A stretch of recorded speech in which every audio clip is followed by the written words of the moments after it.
গ্রেফতার এগরার পুরপ্রধান স্বপন নায়েককে কলকাতা থেকে গ্রেফতার করেছে পুলিশ। কথা বলবো, পঙ্কজ রয়েছে সঙ্গে। পঙ্কজ, কি অভিযোগে গ্রেফতার করা হলো স্বপন নায়েককে? দেখো মিমি, গত 20শে ডিসেম্বর যেখানে এগরা পৌরসভার 1 নম্বর ওয়ার্ডে যেখানে 1 নম্বর খতিয়ানের সরকারি জায়গা যে জমি একজন মালিককে হস্তান্তর করা হয়েছে এমনটাই অভিযোগ। সেই অভিযোগ করছেন কে? এগরা 1 নম্বর ব্লকের বিএলআরও। সেই অভিযোগ ভিত্তিতে এগরা পৌরসভার চেয়ারম্যানকে এগরা থানার পুলিশ গতকাল রাতে কলকাতা থেকে গ্রেফতার করেছে।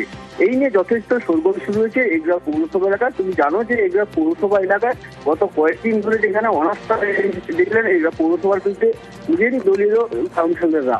সেক্ষেত্রে এবার এগরা পৌরসভার চেয়ারম্যানের যেখানে দুর্নীতির অভিযোগে গ্রেফতার করলো এগরা থানার পুলিশ। যে নিয়ে আজকে কিন্তু এগরা পৌরসভার চেয়ারম্যানকে এগরা থানার পুলিশ কাঁথি মহকুমার আদালতে পেশ করবে এবং তার জন্য রিমান্ডে পুলিশ হেফাজতে নেওয়া আবেদনও জানাবে। এই নিয়ে কিন্তু আজকে এগরা পৌরসভার চেয়ারম্যান যেখানে পৌরসভার তৃণমূল পর্যন্ত এই পৌরসভার চেয়ারম্যান স্বপন কুমার নায়ক, তাকে অভিযোগ হলো কি দুর্নীতির অভিযোগ, সেই অভিযোগে গ্রেফতার করলো। ধন্যবাদ পঙ্কজ।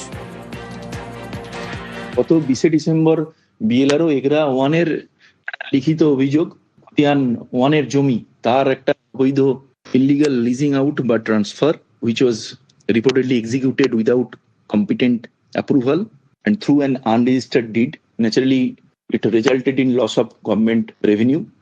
তো সেই কেসের ইনভেস্টিগেশনের পার্ট হিসেবে এগরা পৌরসভার যে chairman Swapan Nayek he has been arrested